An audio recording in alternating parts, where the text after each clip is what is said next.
What's up, geniuses? Welcome back to For the Record. I'm your host, Rob Markman. You know, this is a show where we love to talk about music, and there's a big musical moment happening right now, courtesy of the folks at Dreamville. All right, Revenge of the Dreamers 3 is out. It's been out for a couple of days. We've been listening to it, and I gathered a panel, a group of friends, esteemed colleagues to come and talk about it. So I want to introduce them. All right, first up, we have my man, the DJ, the man, the myth, the legend, no stranger to the show, Cory Townes. Man, what's up? What's up? What's up, man? Nah, man, welcome back. Welcome back. Next up, also no stranger to the show. We had you on one time. This is the second time. Yes. We're going to go for the three-piece soon. I want to time's a keep charm. having you back. Well, let's see how this one goes first. But she is the music editor at Okayplayer, Ivie Ani. Welcome to For the Record. Thank you for having me. All right, and finally, we got my homie, no stranger to the show, Myles E. Johnson, man, artist and writer. Welcome back to For the Record. Thank you for having me. The Dreamville sessions, you know, we saw the hype and the excitement in January when everybody gathered, the industry started gathering in Tree Sound. Shout out to Groove Chambers and Molly in Atlanta. And Dreamville just was like sending out, right, like golden tickets. It was like Willy Wonka, right? We had the XXL cover, the documentary. The setup was pretty big. So before we even get into the album, right, what were your overall expectations for Revenge of the Dreamers 3, Cory? I mean, I'm personally a big fan of like compilations, posse cut records. You know, because I think that it allows, if done right, it allows for a lot of different types of creativity. It allows for a lot of sounds that we may have never expected or hear before, to come together. And when I started seeing, kind of like you said, it was like my entire timeline was from artists to managers to producers. Like everybody was quick to throw that invite on the gram and like, yeah, I'm going to Atlanta. I'll holler at y'all later. So like it was very interesting to me. I was like, all right, like I think it could be good. You know what I mean? And Dreamville, to me, it hasn't necessarily put anything bad out. So I was just like, all right, I'm excited to see where it goes. Yeah, like just seeing what was happening, right? The setup, right? Did it increase your expectations? Did it kind of what did it do for the setup for you? I have to say, in terms of music, I didn't really come in with any expectations. Um, Not that it wasn't on my radar, but that's not what I was paying attention to initially. But like Cory said, I love posse cuts. I love compilations, collaborations. And I think projects like this are more so a moment to kind of document what's happening in music right now in terms of who gets placed on it, what types of producers. Um, it's just a full scope of who's buzzing right now or who should be paid attention to more. So I was looking at that because we did see an influx of so many people sharing those invites. It was over 100 So people many invited. I think it was like people. 106 or something like So that. I'm like, all of them is not gonna end up on that album. So I was We're curious gonna to get into see. that too. I was curious to see how they would curate this and who they would pick, um, and what was the protocol. What was the prerequisites for who they picked. And I know it couldn't have just been, oh, I don't like this song, so it's not coming on. Right. I don't like this feature. So I was very curious as to how that curation element came into play. Right. Because I'm looking at this as a bigger moment than this is a Dreamville album. This is really like what is happening in hip hop right now, Right. and who are we listening to and looking at. Myles, a lot of excitement on one end, right? Yeah. Also with so many people, there's a lot of room for things to just go wrong and be a Yes. mess, in my opinion. What were your expectations and going into it? I think that luckily I didn't have that many expectations Okay. because I was telling Cory outside, I was like, often I'll hear music that if anywhere is touched by J. Cole, that I think that he's such a purist sometimes that it can kind of like verge on something that I'm not really that interested in. And I want experimentation. So I Right. was kind of like, I feel like I have to pay attention, but I Right. wasn't really expecting anything. So I was actually really surprised. And I'm from Atlanta. Right. So like the respect that Atlanta was getting, because I always remember like Outkast and like Andre saying the South got something to say, and like there being this big divide, and it kind of felt like, yeah, the South is we brought collaboration back. We brought Right. good, you know what I mean? We did so many Right. things in the spirit of collaboration in the time where hip hop was so separated, or it was no like unity. And I think that like when I was listening to the album, and that's the spirit that I felt, you Right. know. I want to fight you on that, but we're gonna go. We're gonna Oh, say we that. can That's a whole fine. other episode. I'll still be right. I'll still be right. No, but you're right. No, and it's funny how you talked about Cole being such a purist and that it might teeter on something that you as a fan may not particularly Yeah. check for. Yeah. I was all for it. I was like, all these motherfuckers in one studio, we gonna hear some rapping. We better hear some motherfucking rapping. And from Dreamville, you come to expect that. Like, at the end of the day, I think me personally, even before this, I think j.i.d is out rapping 90% of the game right now, like for real. So you kind of felt like it was gonna be competitive in a way where everybody had to step their thing up. Is there anything else that we can compare it to? I just want to do the setup real quick. Is there anything that's happened in hip hop history that this reminds you of? I know for a generation, Yeah. this is totally new and, Yeah. and seems revolutionary, but I is there a mean- history of this? I mean, the first thing that come to my mind is like the Good Fridays. Good Friday, yeah. I think Good Fridays is something that, kind of like you said, for like a generation who may not never seen something like this. Good Fridays was something that every Friday for what was it, like 10 weeks or something Right. close to that, like you would be glued to social media to see what's happening, who's coming on, what records, Right. whether it would be an all good music thing, if it would be, like we had Mos Def, you had Harry Hilson, like it Right. would be like just different people kind of dropped in. And it's funny too because that was around my beautiful Dark Twisted Fantasy when Kanye flew a bunch of people, or maybe they flew themselves out. I don't know how the economics of that work, but out to Hawaii. It was still to record, right? So I mean, I that's probably the first thing that comes to my mind. I mean, I definitely think that there are, and I know that there are a lot of projects that kind of had that type of orchestration where it's just like, yo, everybody come to this one location. It's going to be a lot of collaboration. You kind of got to pick and choose who. It's kind of like playing sports. You got to know what people's personalities is like, what people's creative process is like. In order to make something good. But I mean, it was dope. It was great to see something like this happen on such a mainstream level, because Right. you could tell that a project like this was going to get that mainstream push. It isn't going to be something that, like, if like this was going to be something that, like you said, like the rollout was as impressive as it was. Everybody knew, like, oh, we're going to hear something like coming soon. Did it remind you of anything? Did the energy feel reminiscent of something? I would say Good Fridays Good Friday. also, because when I think about compilation albums, I tend to take it further back. Like I'm thinking Rough Riders compilation Yup. album. Absolutely. So, but that element of social media and this new age, it harkens back to that Good Friday. As much as, like, for other reasons, I don't like Kanye. I think that he totally kind of infiltrated marketing and releasing stuff, and I think it's like Good Fridays. But I also think it's like with the last set of projects. I think I think everything about. I think anytime rappers take really seriously the rollout and the marketing of something and how the fans receive it, I think you can't really ignore Kanye because he made that Yeah.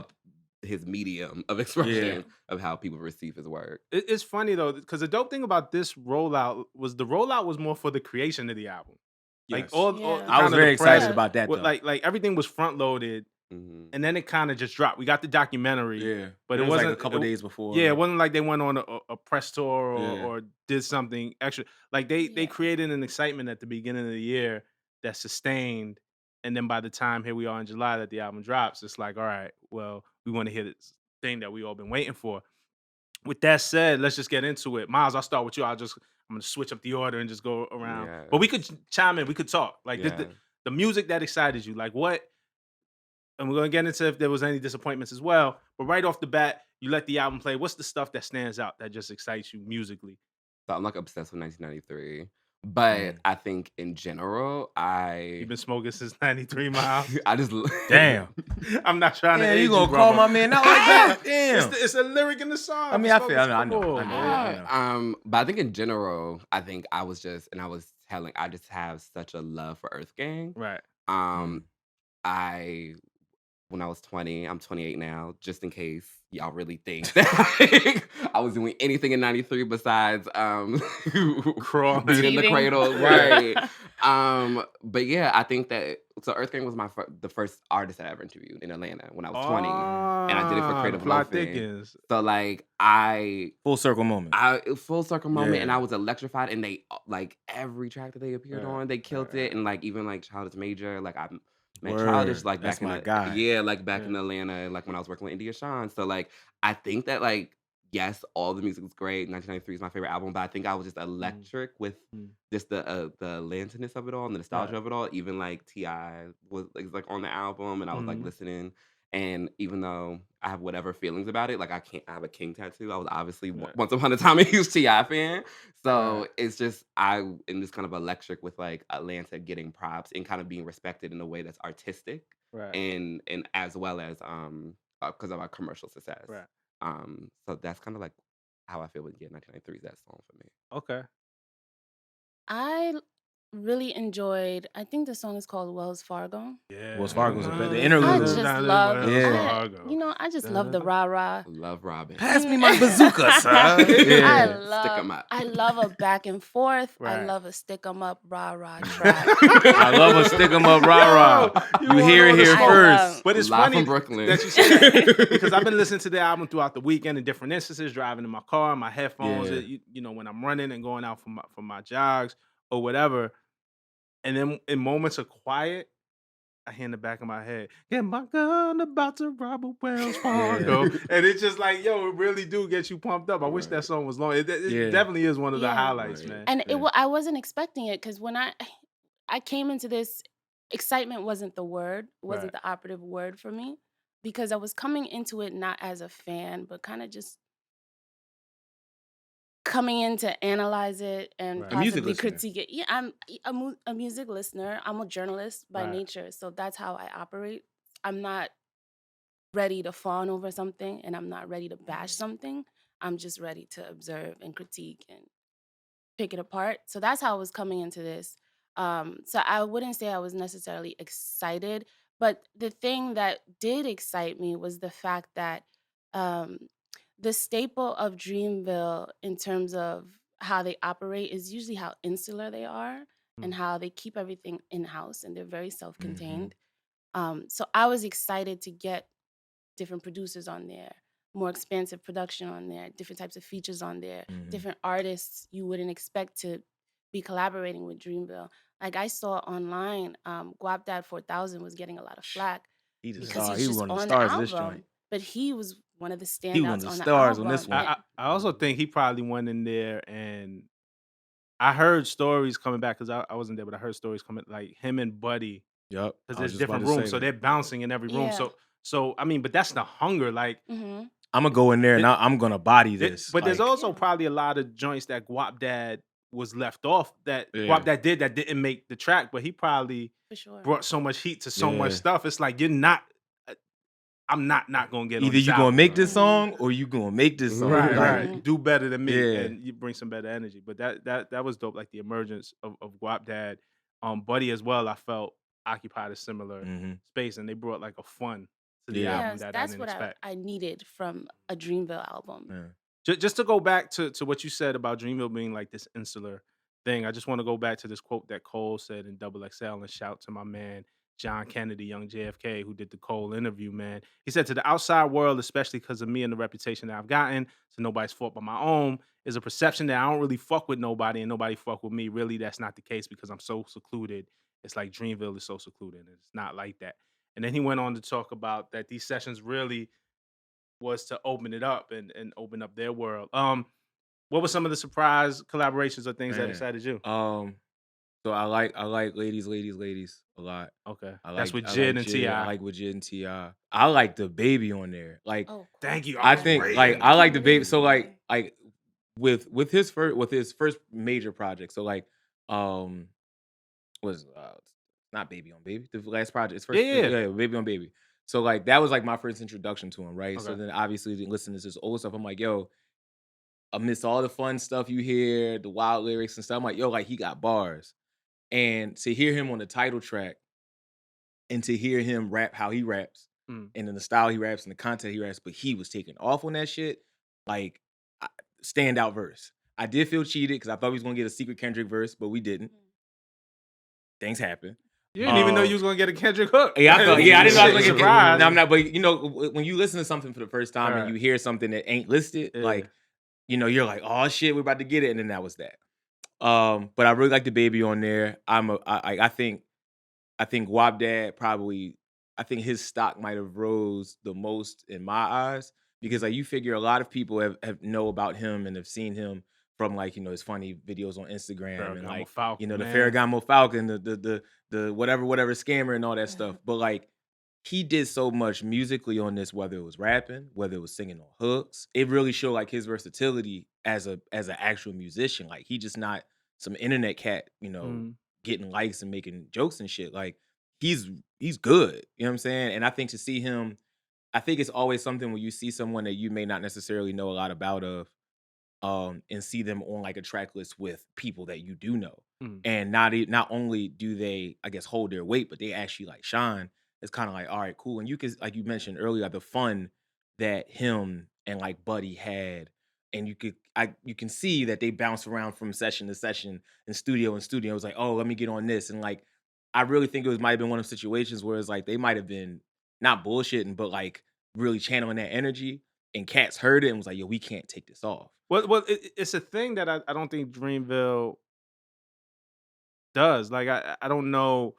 Even like 1993, like your favorite song, there's like an irreverence to it. Like they're all rapping and Buddy is like, "Yo, stop rapping. This is a smoke session." Like he even cuts off Cole. It's like, wait, hold on, B. Like we, Yeah, and that's what I was you know trying what to say. you're doing. That's what I was trying to say like a little earlier, like with my expectation for things that Right. like are J. Cole. That's why I did enjoy the album Right. because there was experimentation. There was irreverence. It didn't feel. It didn't take itself so serious. Yeah, it wasn't that That's stuffy. it. You know, I was like, I'm from Atlanta. Yeah. It's like we like strip clubs and He is from Atlanta. You gotta take a shot every time. No, listen. I feel like that's Nah, I my feel McCain. that. That's my John I'm McCain. That's my John McCain. You know whose daughter I am? Shit, Michael Jackson and John McCain fan. Now they gonna, You got it. God. They gonna get you. Another thing I liked about it too was I liked how they managed to find pockets for, I guess, all of their artists. Right. So like, it would have been very easy for this album to just been a straight rap hip hop album, but they found they created, I can't even say found, they created opportunities for people like Ari Lennox to come on there and shine. Or maybe she took the opportunity. Or maybe You know she what I'm took it. But I'm saying? just Maybe she saying, grabbed it. You know what I'm saying? it was definitely it was inclusive to like everybody. Like I like the fact that I got like some R&B or kind of some slow. But it was though her and Ty Dolla $ign on Got Me, Self Love, Yep. like highlights of really the dope. album. Again, that breaks up. I love the rap moments on this. I talk about it on this show all the time, and sometimes I question myself if the audience, if fans really care about the art of rap anymore. Just the art of What putting you mean? together a dope verse, a dope without a catchy hook, just like rapping for rap's sake, Yeah. right? And Well, that's relative though, Mhm. because Yeah. what quantifies lyricism now? How would you define lyricism? something more than Gucci Gang, Gucci Gang, Gucci Gang, Gucci Gang. But- Like and going back to what you said about the DaBaby, Yeah. I feel like DaBaby's been rapping. I think people notice it now because of he's on the track with Cole. The type of beat that it Yeah, was. it might not be the Jetson beat that moves in the club, but I promise you, getting off. he's a motherfucking rapper. You know what I'm saying? So I think lyricism can present itself in different ways, and it's not It always can. That's what I'm punchlines and getting at. metaphors. Yeah. You know what I'm saying? But it feels like to me sometimes, and this is why this album is refreshing, that not many people are trying anymore. That you don't have to push your pen, that you don't have to elevate your lyricism, and it's a battle within myself. I'm like, yo, do people still care? Like I don't quite have the answer, but then I hear things like this, or even Beast Coast album, and I'm like, okay, there's still space for this, and there's still space to be celebrated.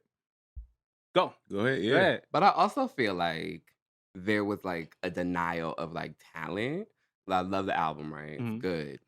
It's good. I love it. I'm gonna say that again. That butt is coming, but the lack of I'm in my head, and I'm like, this can't just be a gay boy thing or like a femme thing or whatever. There's so many women doing things, and I just find it odd. Like I think that's the only thing that makes the album feel good, but like dated. Right. It's like, yeah, we have an R&B woman singing hooks. Like that is not reinventing the wheel, but I'm like, we have so many women in such a diverse like set of people and like LGBT communities doing stuff. It felt weird that like there was like no effort to include it. That actually didn't feel like it was giving me a slice of this era. Right. I feel like in 5 or 10 years, we're gonna look back and feel like this is actually like a little bit ahistorical to the present moment because we're gonna Right. remember Megan Thee Stallion, we're gonna remember Cardi B, we're gonna remember Nicki Minaj beefing, we're gonna remember Right. Tierra Whack and how she made us feel and how Tierra how Whack she would've changed how killed she on changed the game. this. We're gonna remember all of those things, and none of that's gonna be represented on the album. Yes. And you'll think the only person who was a woman making music was Ari. But Ari wasn't the That's- only. Yeah. I mean, I know, Dreezy was on it. Dreezy ate food on there, like Yeah. 8 on her verse. But still, Baby Rose, Maribel, like there was. PTSD might be But my favorite still- joint on there. But still, there's so many women rapping right now. There's such a large variety that they could have plucked from. I do know that there were a bunch of women invited. But going back to what I said about the curation, what were the designated stipulations, guidelines, protocol, whatever, for what get put on the album, what got chose for the album? Being that we know who was invited, being that we may have heard through the grapevine, in the media grapevine, who was invited and who didn't end up on the album. So, like Myles said, it might read as ahistorical years from now because the people who are popping right now, who just so happen to be women, are not on the album. Right. Yeah, and I said women, and I said LGBT people. Right. So like, you can't deny that Lil Nas X has to be #1 album. Right. Get some gay niggas on there. Right. Like, it has to, we need Sure. trans- Yeah, like yeah. it feels that made me uncomfortable. Not actually did not make me uncomfortable, but it just made me see the You could limits, tell the the omission. limits of the project. Yeah. I think too, and I think that's a fair point. One, you're not saying Lil Nas X specifically. No, on this not album. him, Okay, but I'm It's just a saying signifier something to to the- signifier where we are. reflect the moment that we're Gotcha. in. We're having, Okay. yeah. And it doesn't have to feel like hashtag representation. At It's all. just Yeah. accuracy. Who's hot all. right now? That's the thin line, right? And I think it becomes disingenuous if somebody's saying at the table, like, all right, we need Exactly. 50 guys and 50 women and 50 Mm-mm. representations Yeah. of the LGBTQ Yeah. community, and you try to slice the pie evenly, and then you're It's not like trying to getting meet quotas. to- Like that to the ain't work. Yeah, like ain't that, it. but also feels very disingenuous and marketing tactic. Yeah. Yeah. And so, I think the question is, or the want or the call for is opening this up, so not to be a 1-to-1 or you're counting on the abacus or whatever, but really opening it up to be a space for everybody. There's certain LGBT artists who are making certain types of music, and some who like really get busy, who are a rapper's rapper. And Right. same thing with women. So I think that onus is on the people who are curating the thing. Yeah. So I just think that if you're gonna create a moment that's reflective of Mhm. what's happening, then you have to be fully honest. And I think that, of course, you're not gonna do no corny Right. little. You're gonna. Well, it's not corny. But you're not gonna have that kind of moment because it's Get 'em, obviously- Lil it's Nas not that X. it's not that little it's not that kind of culture. Like it's that Right. that's for the kids. You know what I mean? You're gonna do whatever is for. The Dreamville. one thing Find it. I'll say about Dreamville, and is there a world where they could have been more inclusive and opened it up, or at least have the final product Yes. reflective? Yeah, right. Also give them credit. I think as far as being progressive, kind of socially minded, include like out of the crews, like it seems that that's very important Yeah. to them, right? And maybe they didn't score 100 on the test. Maybe like there's room for improvement. You know what I'm Yeah. saying? But I think that there's artists who just are super close minded and don't give a fuck Yeah. about any of that. And too. I didn't And they're not necessarily that. get that. Yeah, I didn't they're get not. that from They're the- not from that this. end of the spectrum as well. Still work to do. Yeah. Me personally, at least from my perspective, I'm like, I love the direction that they're moving because it always feels like they're pushing the conversation towards something. And I think the audience pushes it too. So I think Right. as a fan and somebody who loved the album, I love it. I'll be listening to it again. I've said I was from Atlanta 10,000 times. Right. That was 10,001. I'm from Atlanta. I love the appreciation, but I think people get critiqued into better work. And I think Right. that this is where you can That's a show fact. improvement. That's a Yeah. fact.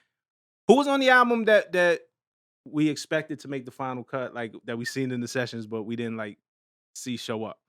Like, I'll just kind of Yeah, I was about to say, can you name? I'll name some Yeah, lists. I don't remember. Like Big Crit was around. Oh, I'm very right. surprised. Oh. Yeah, you I'm know very what saying? surprised that he wasn't. I actually I Oh. thought I heard him on there, and I looked at the track list again, and Right. he wasn't on there. I saw Rick Ross in the session. Yeah, I saw Wale in the session, especially with Wale and Cole's Yeah. relationship. Like I was like, oh, I expected to see those guys.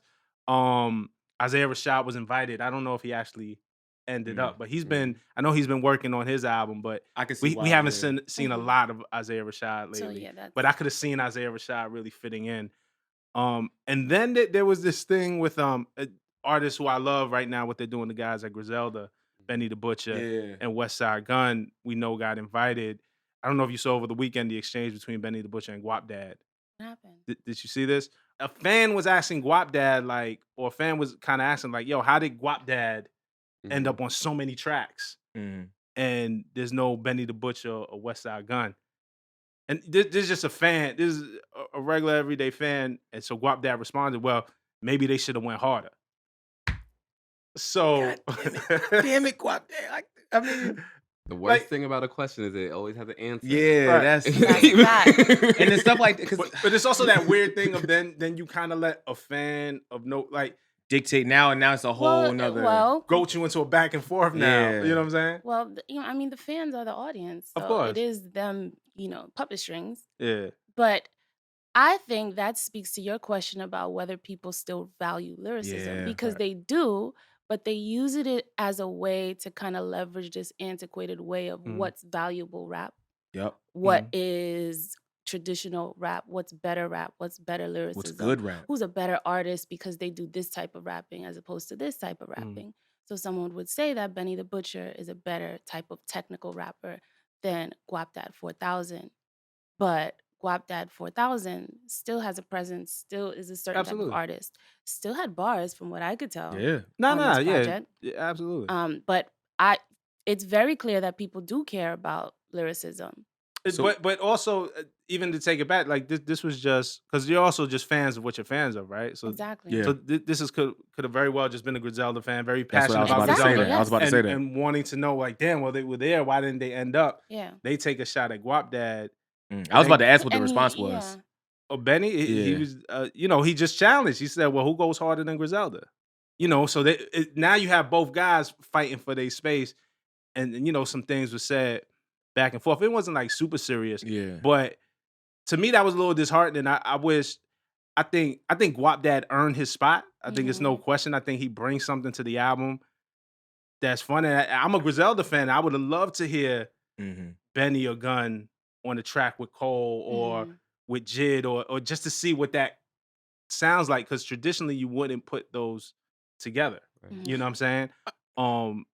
So maybe those tracks end up somewhere else. Yeah, because I was about to say, I mean, I think that's the, I don't want to say downside. That's the other side of the coin when it comes to making it a very public thing about who you invite, who's pulling up, who's coming here, who's coming there. Because if we had not known that Griselda was invited, Right. this conversation would not be happening, right? Right. And then people's feel like, it might have been a thing specifically just for the artist, like, damn, like, I gave them, quality work. And I'm not saying this is what Right. the conversation was. It was like, I gave them quality work and they didn't make the album, but X made the album or Y made the Right. album and stuff like that.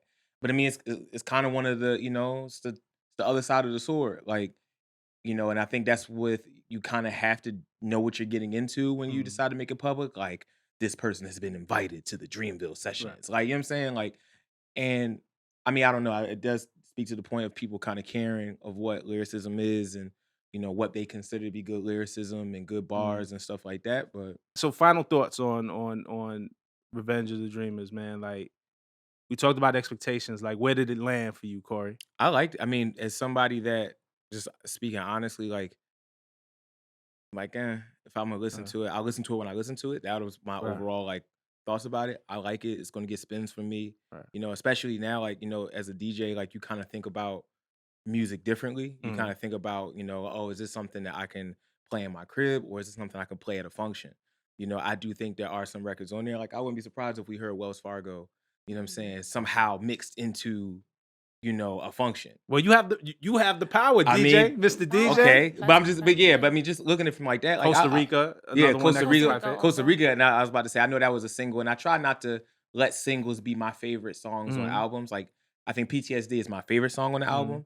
But Costa Rica's hard. You know what I'm saying? I think, everybody from Reese to Boss, we didn't talk about Boss. Boss got a lot off on this album, Yeah, he but did. Boss does that. You know what I'm saying? But I mean, I liked it. I liked it. It's gonna get spins for me. I didn't have expectations going in. I'm not a hardcore Dreamville fanatic. Mhm. But then again, I'm not really a fanatic of many things. Mhm. But um, We gonna find something you a fanatic. I feel like Cardi B.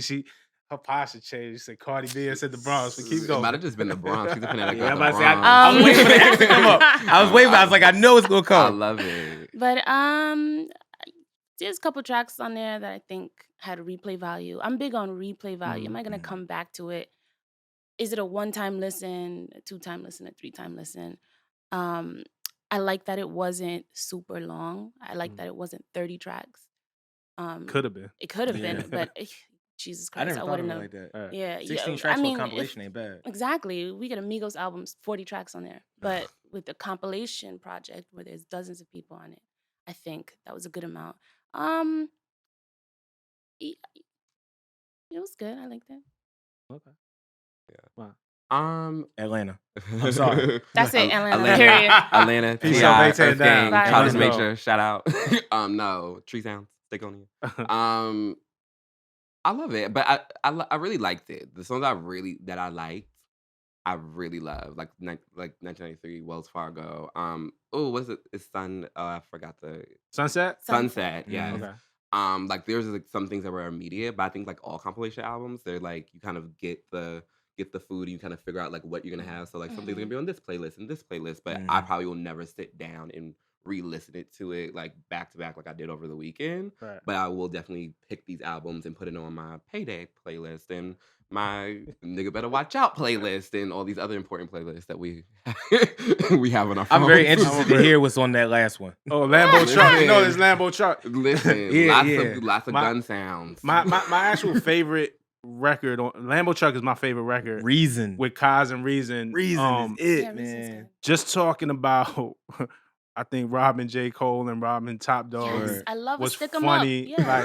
Like you know, Love it. It's a story. Love it. I It's love right. stories and I love that. But it showed the hunger, right? Like I'm in this thing. Okay, I need to make a track that's gonna stick, or they gonna remember this.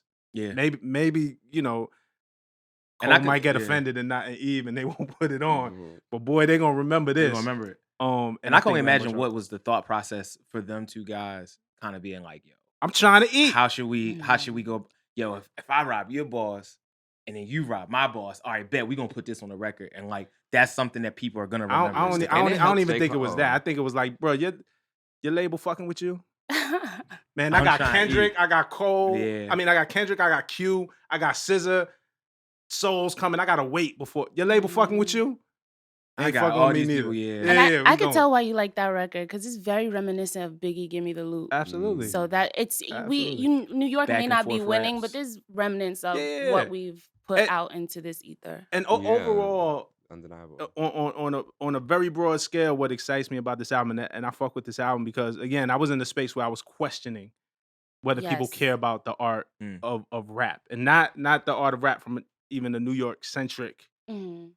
old school purist kind of way, but the art of just putting dope fucking verses together and really trying and pushing yourself. And this album kind of gave me that, whether it was songs like Under the Sun and you hear Cole and DaBaby, like two worlds you wouldn't expect, but actually makes a lot of sense because they both from Carolina and they Mhm. both can spit. Or something like Lambo Truck, where it's like really the underdog anthem. Mhm. Or What was the song? 1993 reminds me of a old Souls of Mischief, Yeah. Just Yeah. Fun, or old Far Side like Smoke Out Session. Now you What, know why I what was like the it. song that what was the song Vince was on?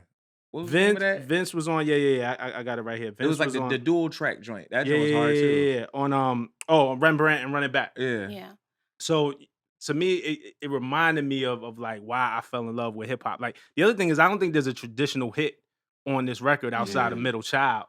You know what I'm Yeah. saying? And Middle Child is still as much of a hit record as that become. That's a rap record. Like I love and I get excited when you could just make a rap record, not necessarily without the bells and whistles, And it still has and it's just commercial rap and it success, still yeah. hits. You know what I'm saying? I like how you said you came in questioning because I did come in questioning literally everything, not just the music, because of the whole rollout. Right. What were we supposed to expect with this very private but very public undertaking? The way the sessions were rolled out, the public didn't really have much information, but artists and producers and whomever were sharing things. Media barely had information. Um, and, just in regards to that situation in January, I don't know if all of y'all know Mhm. what happened. But What go ahead. happened? I was You had nervous. I questioned do remember. Yeah, you who remember? was invited, how many women Um, from the media side. well, so we started seeing the invitations rolling out. Mhm. And then in media, media exists on Twitter heavy. Mhm. So if you work in media, your following is, you have a lot of people in media following you and you engage with people in media. So I started seeing a few people who I know who work in media sharing invites or just relaying that they have access to this recording Mhm. session. And another colleague of mine noticed that no women in media had relayed that they were invited. Mhm. So then I started culling through my network and I didn't see any women invited. I did see men invited. And then we were all told that no media was invited, which was clearly not true because media was Mm. invited. And look at the content that came out afterwards. Right. Media was Well, invited, media got interviews. And there was content that came out during the sessions also. So I posed a question on Twitter that was really directed to my network of media peers. Were there any women invited, women in media invited? And I was expecting people to chime in like, oh yeah, I got, someone I knew to chime in like, yeah, I got, because I was giving out the congrats to people who I'd seen who got invited. And then it turned into this whole thing where Dreamville fans were coming at me and Mm. pretty much just being very misogynist and a lot of fuck these bitches. This is why women are not supposed to be in the studio. Like really, like wow.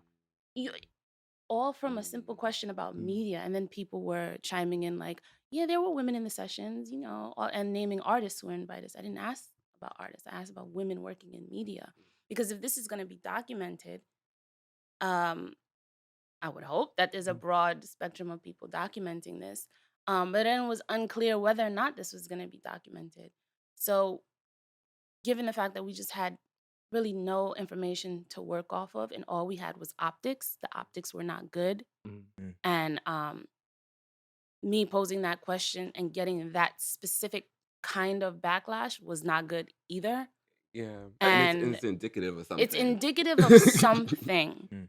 I don't do you think one I think it is I think the fucking internet, especially social media, especially Twitter, it just like breeds the worst of the worst, right? Like and I Well, see it when we talk about fan armies in general, right? Like super fans, like we see it with the Talk about that barbs, outside. like kind of just Sure, the yeah. attacking. mm, Um, but I we've think I seen it with think OVO, we've seen it with Michael Jackson, we've seen it. But the y- source of that, what's the root of that? That sentiment is not a new sentiment. No, of You know what course, I mean? but my question is, I wonder how much of it reflects the artist. Again, when we talked about Dreamville specific, one, I don't expect much from just internet fan armies mm, in total, In their right? blind support, When yeah, when it it's comes Yeah. when it just comes from the different internet fan armies, from the Dreamville fans, I would expect more because I don't know musically if that's what they represent. Like again, this is a Would you progressive expect bunch. more? More than that's why we don't Would fuck with you? these bitches. The bitches don't belong in the studio. I wouldn't hear Cole say that. Yeah, but You know what I'm saying? Like Cole has gotten critique. I don't think it's indicative of who Cole is as a right, person right, or right. whatever. We can critique Cole separately when he Mhm, has blatant misogynist lyrics. You get what mhm, I'm saying? Rather than overt lines like "fuck these bitches." There, right. there can be things that are very covert and subtle that he has a history of putting in his music. That's different from how other rappers package Mhm, their misogyny and sexism or what have you, or whatever they're conditioned to, whatever ism they're conditioned into. mm. I don't think that rabid, crazy fan base is indicative is an indictment on J. Cole in particular, mhm. because we see that that's a constant with so many different artists. And that's a constant with people. Look at the nation that we're in. Look at what's happening right now. This is misogyny is not a new yeah. sentiment. And you can find it in every pocket of everything. So it's not just rap fans, it's not just J. Cole fans, it's not just Dreamville fans. Mhm. Even if someone else had asked that question who just so happened to be a woman, she would have gotten the same. Like, Unfortunately, yeah. yeah. I was and I think And it's that disgusting. Like it's so crazy. Yeah. I was gonna I hear ask, what you're saying. have you did anybody like officially affiliated with Dreamville ever respond, or Yes. like did Yeah. you get any kind of response from that? Yes. That I didn't know. Yeah. So I got private DMs from management. I don't know if I should say who or what, but it was a respectful combo. So I appreciated that. And it was kind of not to make excuses for the fan base, but to kind of Mhm. just reach out and have that conversation one-on-one as opposed to tweeting. I think one of the producers had tweeted me something um, on the timeline, and we responded. But I did get a message from Ibrahim, and very respectful. He understood where. I mean, I hope he understood where I was coming from, but he relayed that he understood how Mhm. that response to my question was not warranted, Mhm. and he was more so interested in everyone focusing on the music Mm. and the music that was being created and the art that was being created and the moment that was being made. But I do think that moment in tandem with the music is important in documenting this history and being honest about that. Mhm. So, yeah, that was a respectful closure to the situation, but still, I might get some Dreamville fans coming at me and after this. it's just wrong. Like you work at Okayplayer. That's Right. one of the that's where I got my first column at. Like Right. like I love Rachel over there too. Like that. Shout out Mhm. Rachel. Shout out to Yes, Rach. Okayplayer is just like it's the hip hop website. Like why? Like you need, and she's a woman who works there. Like she needs to be Right. there articulating stuff that makes it was just a you just have to eat it that it was a flaw. Like there's no reason why if it's something hip hop happening that she shouldn't be in the room. And I think that sometimes we think that ignoring something or it not existing in a space is being neutral, but no, that's saying something negative too. Mhm. Because women do exist, LGBT people do exist. I don't give advice to any of those things, Right. even Mhm. though I probably know more than a lot of the people who are in the Mhm. room Right. about hip hop and hip hop history and production and music and Black history in general. But because of my gender performance and sexuality, a lot of times I'm just not even included. And I think that you asked a very brave question, and it just shook up the misogyny that was latent. But but that's Because something to it forces address. people to look at their own Yep. Mhm.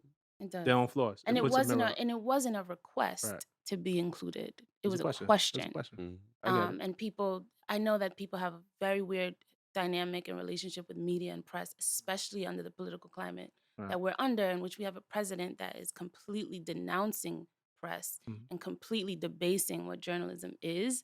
And I think that is this trickle down persecution of the press in all elements. We see it all over the country, in every realm, whether it's hip hop, music, whatever, politics. So that's happening. So whenever anybody asks a question, the fact that it's so disruptive is very indicative of a lot of bigger issues than just Right. music and an album. Yeah, we know the White House sucks because we don't have to see Black people suffering Right. in the White House to know that it's not for us. Just the fact that there's no Black people there. Right. So there's things you communicate by people's absences. Nah, and definitely, and when we built this show in particular for the record, and we talked about having diverse panels of music professionals who can come in and talk and an expert, give their expertise about music, regardless of what. I don't want to sit here and talk with a bunch of people just like me, Mhm. Mhm. because for what? You know what I'm saying? Like we learn from each other. And I think these conversations help push things forward. It'll be interesting to see where things go. I'm assuming there's going to be a Revenge of the Dreamers 4 based on the success of Yes. this, and maybe we'll Yes. be back here next year discussing it, and how they've elevated what they've done this time and taken it to another level. All women. You ready for that? You ready for that? Man, but I appreciate all of y'all for coming on the show, man, for talking about this, man. My favorite thing to talk about music, man. For Yes. sure. And all of y'all have been multiple on the guests on the show multiple times. So I love talking to y'all. All right. It's a good joint. Appreciative. Yeah, Ah, man. nice. And thank y'all for tuning in every week. We will be back. Actually, we'll be back this week with another episode of For the Record. We have a very special guest. All right. Till then, peace.